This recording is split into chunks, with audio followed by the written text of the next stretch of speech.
E aí, gente, como é que vocês estão? Tudo bem? Sejam bem-vindos e bem-vindas a mais um vídeo do Parabólico. Hoje nós iremos falar sobre quilombos. O que são os quilombos? Existem até hoje ou não? Como que funcionam? Hierarquia, estrutura? E é isso. Então já se inscreve no canal se ainda não for inscrito e curte esse vídeo. Deixa um comentário também aqui com críticas construtivas, sugestões. Vai ser muito importante aqui pra gente. Eu sou o Pedro Renó, professor aqui do Parabólica. E bora lá começar? Os quilombos no Brasil eles existem desde o século XVI, certo? E são comunidades resistentes. Guardem esse nome quando a gente fala em comunidades resistentes. Resistentes lá, por exemplo, desde o período colonial contra aquele sistema que existia ali, do sistema do colonizador, do sistema escravista. E a palavra quilombo são formados principalmente por ex-escravizados de origem africana, e a palavra quilombo vem de línguas bantu, que são línguas faladas principalmente na África subsaariana. O que é a África subsaariana? É a África, o continente africano, abaixo do deserto do Saara, tá bom? Principalmente quando a gente fala de Angola. Regiões onde você tem maior fluxo populacional de pessoas que vieram para o Brasil para serem escravizadas. E quilombo possivelmente vem de quilombo com K, que para muitas línguas bantu significa um acampamento, local de passagem e também acampamentos de guerreiros. Isso tem tudo a ver com o que a gente vai falar aqui. Como eu falei, os quilombos eles existem no Brasil desde o século XVI, desde o período de colonização e desde a chegada de africanos para serem escravizados. Mas eles não tinham só pessoas de origem africana. Você tinha em minoria, é certo, mas você poderia encontrar em alguns quilombos povos indígenas e também pessoas brancas. A questão é que dentro dos quilombos existiam estruturas bem complexas, estruturas de comunicação, estradas, sistemas de moradia, estrutura política com hierarquia, inclusive, e muitos deles, inclusive, utilizavam modelos da pátria-mãe, a África. Então você tinha quilombos que tinham reis, muitos deles que eram identificados aqui no Brasil, que eram nobres reis africanos e aqui exerciam um papel de liderança no Brasil, certo? É muito difícil a gente poder definir quantos quilombos existiram na história do Brasil se a gente parar para pensar o todo, enquanto o meu cachorro de lá fora, desde o século XVI, com a construção dos primeiros quilombos, até a atualidade. Por quê? Porque muitos quilombos surgiram e foram destruídos logo em seguida. Então a gente não sabe exatamente quantos quilombos existiram, mas você já pode falar aí de milhares de quilombos. Então isso acho que é um dado muito importante. O principal ou o mais famoso que a gente tem, que era um quilombo gigantesco, vocês sabem, é o quilombo de Palmares, localizado na zona da mata do estado do Alagoas. Mas por que zona da mata, o estado do Alagoas? No alto da Serra da Barriga, certo? E por que a gente fala atual Alagoas? Porque Alagoas pertencia à capitania de Pernambuco. Então a gente está falando da capitania de Pernambuco.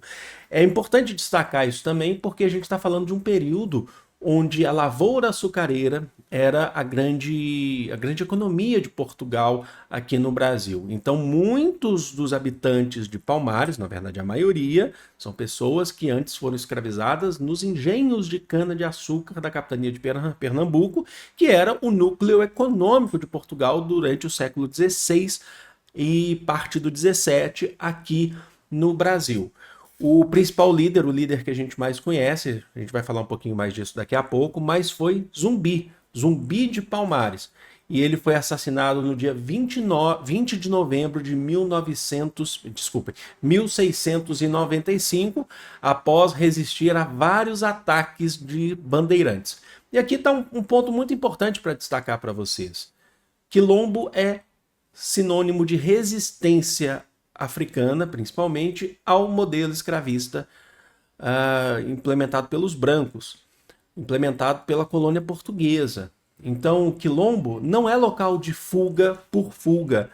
O quilombo é um local onde os ex-escravizados, desculpem, fogem, mas fogem com um modelo de resistência, de resistir. Tanto é que os quilombos não só fugiam, os quilombolas, os habitantes do quilombo não só fugiam, eles também atacavam o sistema colonial. Então, realizavam ataques aos latifúndios, às fazendas de cana-de-açúcar, para libertar mais escravizados e se tornarem ex-escravizados.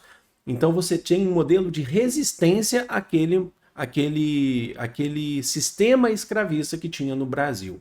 Vamos falar um pouquinho do Quilombo de Palmares. O Quilombo de Palmares era um quilombo muito grande, formado por vários mucambos, que são os mucambos. Mucambos são as comunidades que são envolvidas dentro de um quilombo. Então, o quilombo se entende como uma estrutura maior e os mucambos são as comunidades que estão ali dentro. Existiam algumas comunidades dentro de Palmares que se comunicavam por trilhas, se comunicavam por um sistema de comunicação complexo. Complexo no sentido...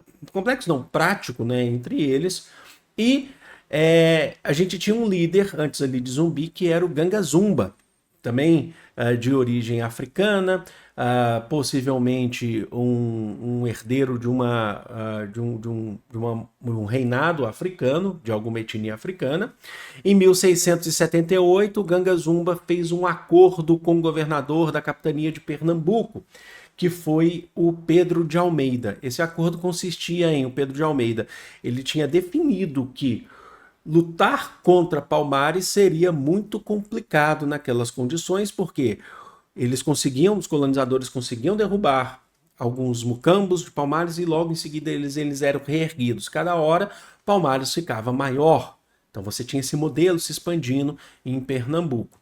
E aí o que acontece? O acordo seria: permite-se com que todos os habitantes de Palmares fossem considerados livres. Eles já eram livres, acho que é importante destacar isso.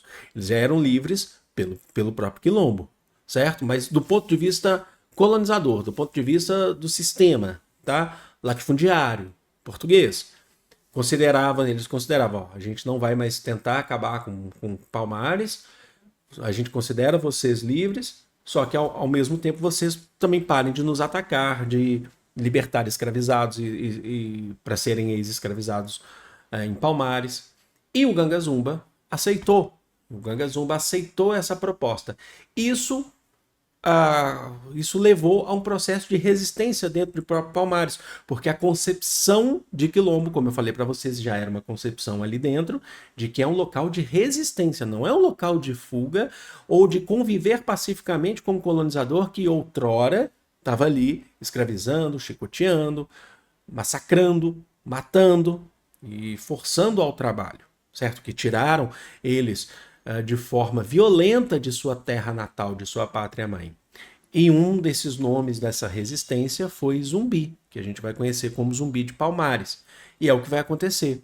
Zumbi, eles acabam derrotando, matando o Ganga Zumba, e Zumbi assume para ser o governante ou o principal líder do quilombo de Palmares. Em 1694, com essa liderança de Zumbi de Palmares, os colonizadores, os senhores de engenho, geralmente eles contratavam bandeirantes para atacar os quilombos, certo? Que sabiam andar na mata, sabiam subir as serras. E aí um desses nomes foi, enquanto está passando o carro lá fora, um desses nomes foi Domingos Jorge Velho, bandeirante Domingos Jorge Velho, que conseguiu subir depois de muitos ataques que os bandeirantes já tinham sofrido. Eles eram muito bem armados, bem organizados, os habitantes do quilombo, conseguiu subir e dominar a cerca do Macaco, que era o principal mocambo do quilombo de Palmares, certo? O Zumbi foi entregue por um aliado, inclusive, que houve uma traição dentro de Palmares, entregue para o capitão Mendonça, Furtado de Mendonça, desculpem, e o Furtado de Mendonça prendeu o Zumbi e depois matou o Zumbi de Palmares. Pedro II, rei de Portugal na época, não é o Pedro II do Brasil, naquele processo, por ter Furtado de Mendonça ter matado o Zumbi de Palmares, esse processo foi um pouco depois, um ano depois do bandeirante do Domingos Jorge Velho ter atacado o mocambo da cerca do Macaco. Ele deu honras pro capitão, o Furtado de Mendonça, inclusive riquezas para ele. Tá, mas e hoje? Os quilombos ainda existem? Existem sim, são ainda comunidades resistentes, não mais ao sistema escravista, certo? Acho que é importante destacar isso, mas a um sistema racista que não garante aos habitantes dos quilombos, que hoje a gente vai chamar de terras quilombolas, e as pessoas que vivem lá são os quilombolas, não garante justiça social, não garante o exercimento de cidadania plena, certo? Então os quilombos ainda existem, comunidades, são inclusive dentro de várias cidades, às vezes você pode estar andando em alguma cidade, você não sabe, mas você está andando dentro de uma terra quilombola, e pelo censo de 2022, atenção, pelo censo de 2022 do IBGE, que é aquele censo, o último censo, né, que era para ser em 2020, mas foi feito em 2022 e a gente está tendo os resultados agora. Cerca de 1,3 milhões de pessoas no Brasil se identificam como são declaradas quilombolas. 1,3 milhões de pessoas no Brasil são declaradas quilombolas, a maioria está localizada no Nordeste e a maioria também não vive nas terras quilombolas, tá? Não vive mais nas terras quilombolas.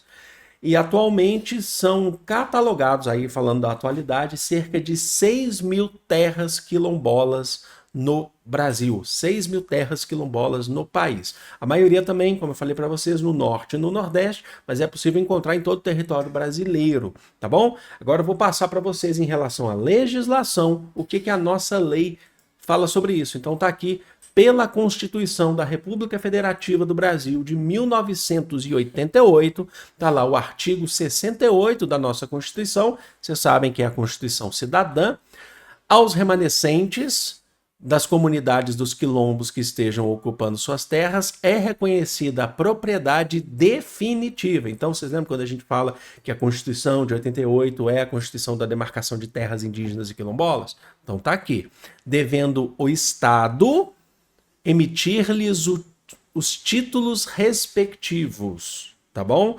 Então são garantidas. O artigo 216, eu fiz um compilado aqui, rapidinho, aqui uma síntese do artigo 216, é o artigo que fala sobre patrimônio histórico brasileiro. Então tá lá no artigo 216, constituem patrimônio cultural brasileiro os bens de natureza material e imaterial, tomados individualmente ou em conjunto, portadores de referência à identidade, à nação. Aí ficou um pouquinho apagado ali, mas vamos lá. A memória dos diferentes grupos formadores da sociedade brasileira, nos mais se incluem. Aí você tem todos os grupos que a gente está falando. Lá no parágrafo 5º, a gente tem a referência que a gente está falando aqui. Ficam tombados todos os documentos e os sítios detentores de reminiscências históricas dos antigos quilombolas. Então, pela Constituição, eles são automaticamente tombados pelo patrimônio histórico brasileiro, tá bom? Então é isso, gente. Acho que deu para falar aqui, falar da importância dos quilombos na história do Brasil, falar um pouquinho de Palmares e a atualidade, que muita gente não sabia que ainda existem quilombos no Brasil ou terras quilombolas e são muito importantes para a nossa história. Eu vou ficando por aqui, eu amo vocês e é de todo o coração do mundo, espero que vocês tenham gostado dessa aula. Grande beijo, fui!